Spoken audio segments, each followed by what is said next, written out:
Naam, karibu mtazamaji, tuangaze yaliyojiri kwa upande wa habari za michezo na burudani. Langu jina ni Esther Mtebe. Tuanze kwa kuangaza habari za michezo kitaifa.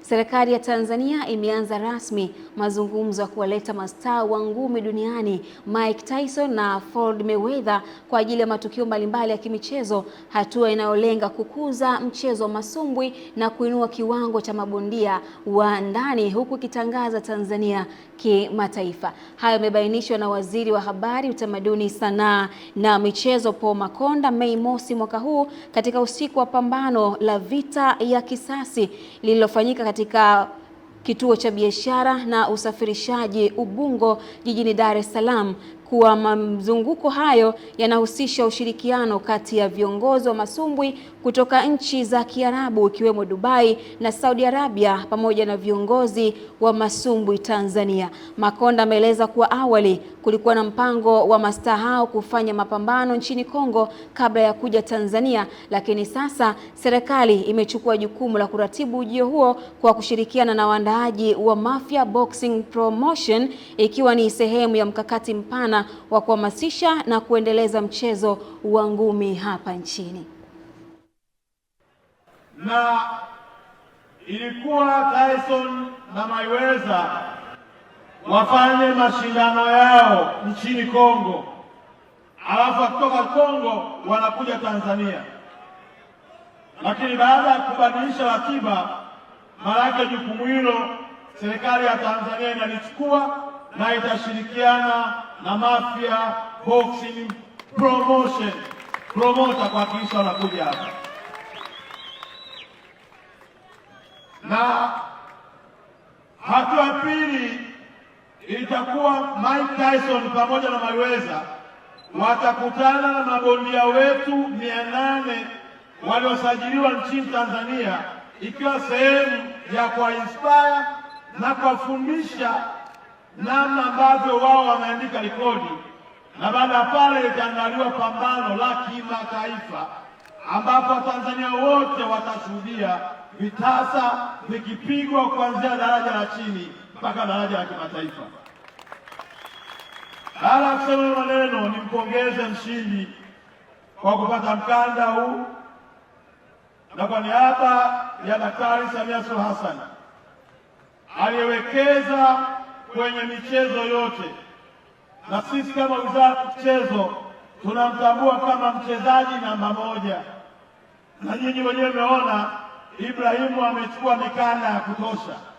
Naomba mlizie sasa nimkabidhi milioni 10 kama uthibitisho wa knockout ya Daktari Samia Suluhu Hassan.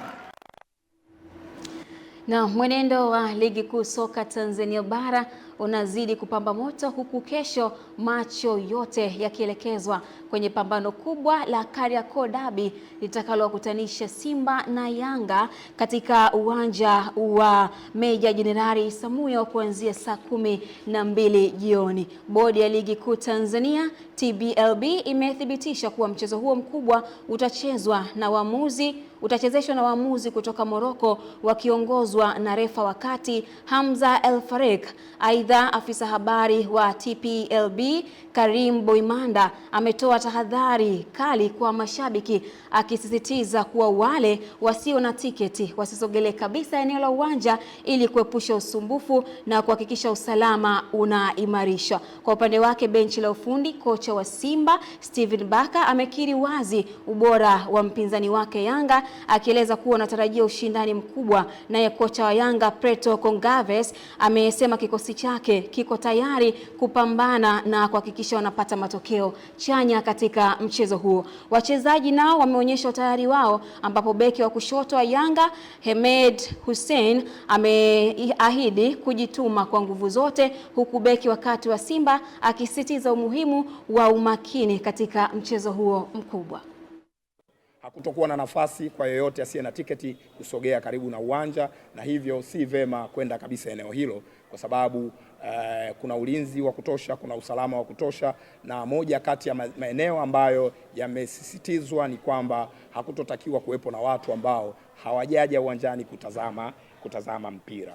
Kinachosubiriwa zaidi ama ambacho watu wengi wanatamani kukisikia ni kuhusiana na maofisa wa mchezo huo. Mwamuzi wa kati ni Bwana Hamza El Farek kutoka Morocco. Mwamuzi msaidizi namba 1 ni Lassen Yagau kutoka Morocco. Mwamuzi msaidizi namba 2 ni Hamza Nasir kutoka Morocco, na mwamuzi wa akiba ni Mustafa Keshaf kutoka Morocco. We're very well aware of their ability to run in behind, to attack the depth. You know, their strikers are very smart in their movement, especially behind the defensive line. As you rightly say, they're very good on transition. They capitalize on any errors and mistakes that opposition teams make. So, and besides that, you know, they've got individual quality, especially in attack. Players like Pacome or Kello, you know, they're really technically good players. So they've got multiple threats, and obviously we have to be aware of that. We are in the top of the league. We have a big opportunity to create a big gap. There is 3 scores can happen tomorrow, but one thing is really true. After any score, we are leading on the league. So we are not so bad like a lot of people are saying. And for the fans, keep pushing with us, keep working with us, because we are here to do the best for they keep happy and keep believing in our club. Also, tomorrow is going to be another difficult task for us, you know, and we are ready. We are ready. You know, the coach has prepared us well. It's just important for us to understand the moment and what it means. You know, tomorrow is a difficult game for us, and like I said before, we want to compete, and it's important for us to not concede tomorrow if you want to win this game. Ni mchezo mkubwa sana. Tunatambua ubora wa wapinzani wetu, lakini so far mpaka sasa nafikiri Yanga ndio timu ambayo ina defense nzuri mpaka sasa hivi kwenye ligi. Kwa hiyo yale mazuri ambayo tulikuwa tunayo tutaendelea nayo kuhakikisha kwamba tunafanya vizuri. Nikisalia ligi kuu, jeshi la polisi kanda maalum ya Dar es Salaam limewahakikishia mashabiki na wadau wa soka usalama wa kutosha kuelekea mchezo wa ligi kuu Tanzania bara utakaokutanisha Simba na Yanga. Akizungumza kuelekea pambano hilo, kamanda wa polisi kanda maalum ya Dar es Salaam SACP Jumanne Murilo amesema ulinzi umeimarishwa ndani na nje ya uwanja ili mashabiki waweze kufurahia mchezo huo bila hofu yoyote. Jeshi la polisi kanda maalumu ya Dar es Salaam kufuatia mchezo huo wa tarehe 3 mwezi Mei mwaka huu 26, mchezo wa timu ambazo ni wapinzani wa jadi, yani Simba na Yanga, polisi Dar es Salaam inatoa wito kwa mashabiki, wapenzi na wadau wote wa soka kuwa wajiepushe na vitendo vyote vilivyo kinyume na utaratibu wa soka au ambavyo vinaweza kuvunja amani.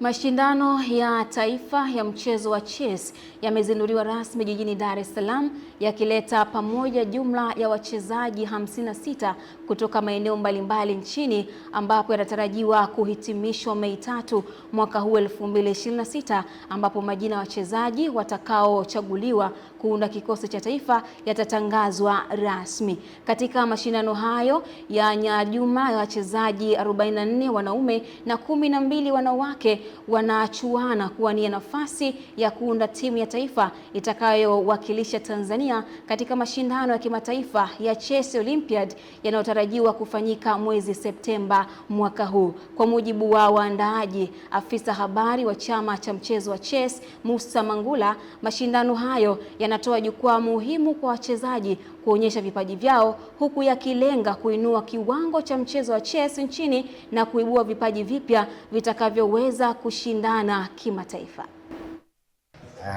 Kwa kweli kwa mwaka huu angalau kwa wanawake tumepata mwitikio mzuri sana, na kwa wanaume ndio idadi imekuwa, lakini tungependa wachezaji wanaoshiriki wawe ni wengi zaidi. Mashindano yameanza kwa kusema kwamba yako moto, kwa maana kwamba watu wengi wamejitokeza, lakini pia kundi kubwa likiwa ni vijana. Kwa hiyo hii pia inaonyesha jinsi gani kuna chachu ya huu mchezo hasa kwa vijana na watoto.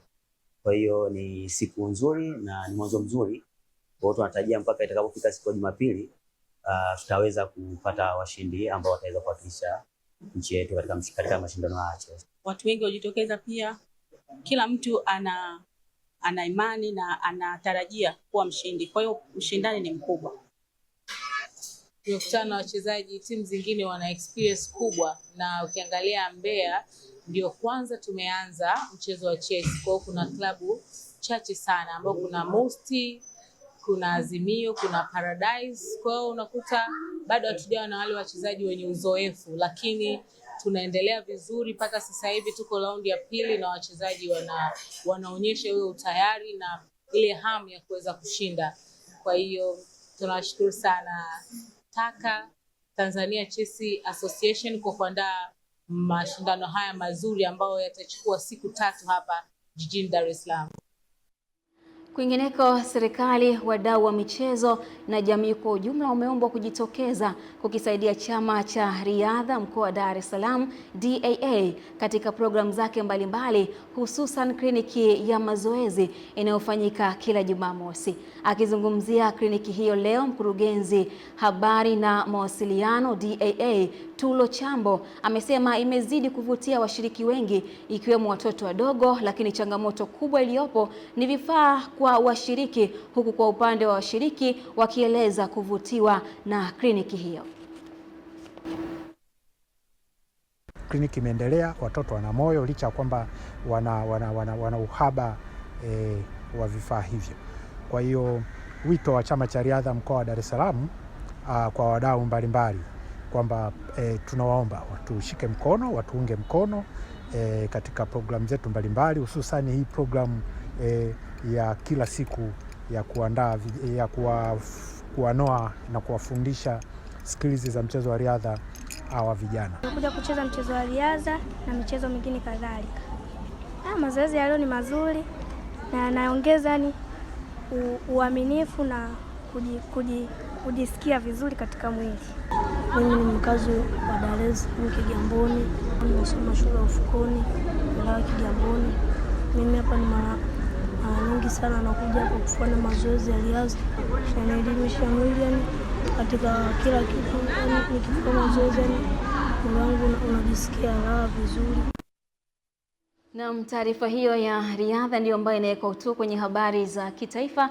Na sasa tukaangaze kwenye habari za burudani, ambapo katika burudani, naibu waziri wa habari, utamaduni, sanaa na michezo Hamisi Mwinjuma maarufu Mwana FA ameibua shangwe kubwa baada ya kupanda jukwani na kutumbuiza katika usiku wa tuzo za heshima za Bongo Flava Honors zilizomuenzi mwanamuziki mkongwe Joseph Haule maarufu Professor J. Tuzo hiyo maalum imetolewa kutambua mchango mkubwa wa msanii huyo katika kukuza muziki wa Bongo Flava na kugeuza kuwa ajira halisi kwa maelfu ya vijana nchini. Kwa miaka mingi, Professor J ameendelea kuwa nguzo muhimu katika kujenga msingi imara wa tasnia ya burudani hapa nchini Tanzania. Katika tukio hilo lililofanyika Mei Mosi mwaka huu kwenye viwanja vya Kawe Garden, Mwana FA alionyesha mfano wa kipekee wa mshikamano kati ya serikali na wasanii kwa kushiriki moja kwa moja jukwani hapo. Na Bongo Flava Honors imeendelea kujidhihirisha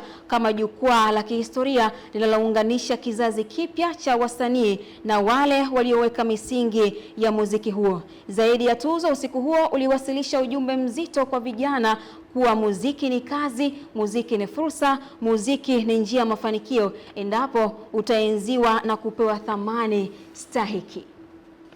Na ndivyo ambavyo tunatamatisha habari za michezo na burudani. Langu jina ni Esther Mtebe. Anakuja mwenzangu kwa ajili ya kutamatisha habari ya kutwa nzima.